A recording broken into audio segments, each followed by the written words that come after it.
Gorgeous eastern हार्लॉट, Edmund Burke का विवादित भाषण सन 1785। 28 फरवरी सन 1785 को ब्रिटिश संसद में माहौल एक बड़े तूफान की आहट से भारी था जब एडमंड बर्क अपने करियर का सबसे कटु और शैलीगत रूप से विचित्र भाषण देने के लिए खड़े हुए।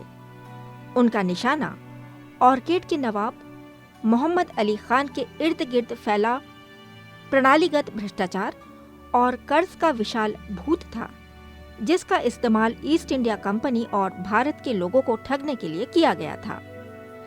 इस जाल के केंद्र में पॉल बेनफील्ड नाम का एक निर्लज्ज नवाब था, जिसने नवाब के ब्याज के पैसे का इस्तेमाल ब्रिटिश सरकार के केंद्र में अपनी जगह बनाने के लिए किया था। खबरों के अनुसार उसने संसद की 8 सीटों के लिए फंडिंग की थी।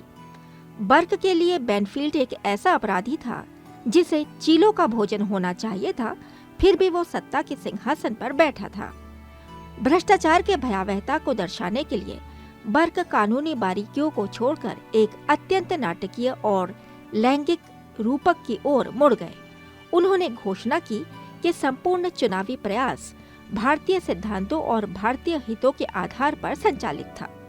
उन्होंने इसे घृणा का स्वर्ण प्याला अर्थात गोल्डन कप ऑफ एबोमिनेशंस और लूट, सूदखोरी और उत्पीड़न का प्याला करार दिया।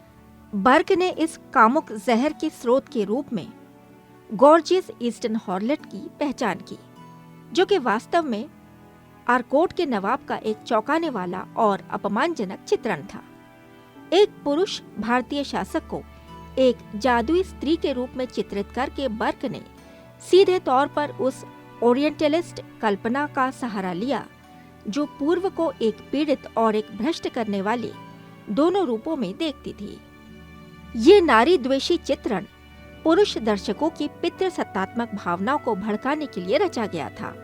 बर्क के अनुसार नवाब केवल एक राजनीतिक कठपुतली नहीं था, बल्कि इस बात का प्रतीक था कि कैसे भारत अपनी असीमित संपत्ति से ब्रिटेन के भोले युवाओं को भ्रष्ट कर रहा था। उन्होंने तर्क दिया कि ब्रिटिश कुलीन वर्ग ने इस घृणा के प्याले का आखिरी बूंद तक पी लिया है। इस उग्र भाषण के पीछे बर्ग का असली मकसद ये डर था कि शासन के एशियाई सिद्धांत ब्रिटिश संविधान में घुसपैठ कर रहे हैं।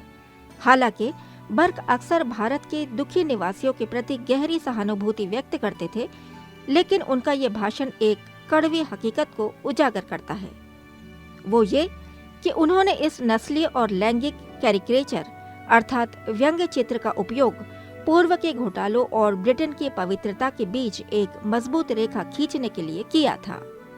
बर्क ने अपने देश को चेतावनी दी कि यदि पूर्वी वैभव की आकर्षक शक्ति को नहीं रोका गया तो ये एक ऐसी क्रांतिकारी बदलाव की ओर ले जाएगा जो ब्रिटिश समाज के पारंपरिक ढांचे को गिरा देगा। उनके लिए वो हार्लॉट अर्थात नवाब का रूपक उस घोटाले का अंतिम प्रतीक था जिसे हर कीमत पर राष्ट्र के दरवाजों के बाहर रखना जरूरी था।